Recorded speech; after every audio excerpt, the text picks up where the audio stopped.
I'm 55 years old and for most of my life I played by the rules. I married young, raised 2 daughters, worked part-time at the local library, and embraced the quiet, steady kind of love, reliable, unremarkable, safe. I always thought that was enough, that I was enough. That belief unraveled during one strange, unexpected weekend. I was house-sitting for my best friend Karen while she and her husband were away celebrating their anniversary. I'd agreed to feed the dog, water the plants, and keep the house company. Her son Ben, 18 now, almost grown, was supposed to be staying with a friend, so I thought I had the place to myself. Karen's house had a way of making me nostalgic. Tall ceilings, warm California light, the smell of jasmine wafting in through the windows. That afternoon, after a long walk with their golden retriever Toby, I came back dusty and flushed. I headed straight for the shower, eager for a moment of peace. Steam filled the room. I tilted my head back, letting the hot water rinse the day away. I didn't hear the door open, just a creak and then a shadow outside the frosted glass. "Hello," I called. Startled, a hesitant voice answered. Sorry. I didn't know anyone was here." It was Ben Nart. I jumped, grabbed my towel, and quickly wrapped it around me. "It's okay," I called out. "Just please close the door." I heard him scramble out, mortified, and I stood there, heart pounding.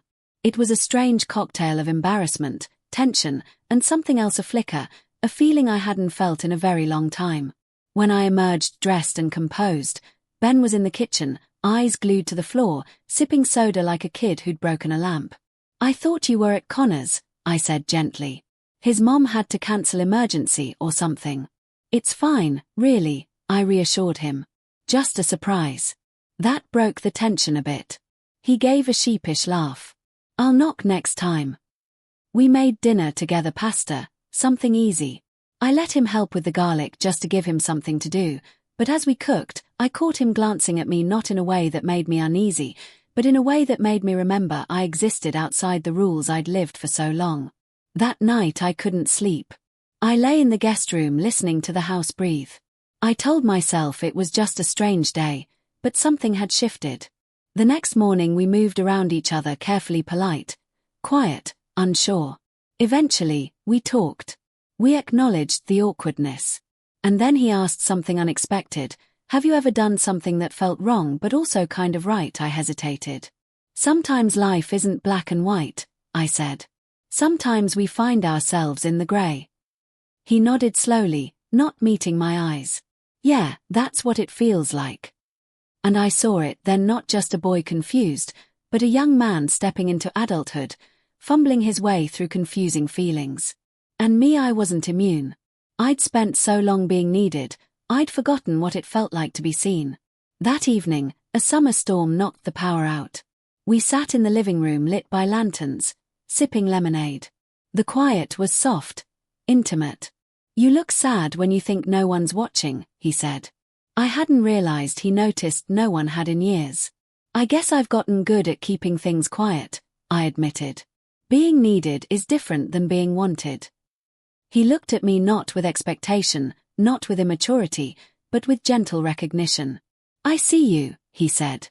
And I believed him. We didn't touch, not really a brief moment, my hand grazing his. Not a beginning, not an invitation. A thank you. A goodbye. The next morning we both understood without saying it. The boundary had held, but just barely. It was time for me to go. Before I left, I slipped a note under his door. "Some moments are meant to be memories, not destinations.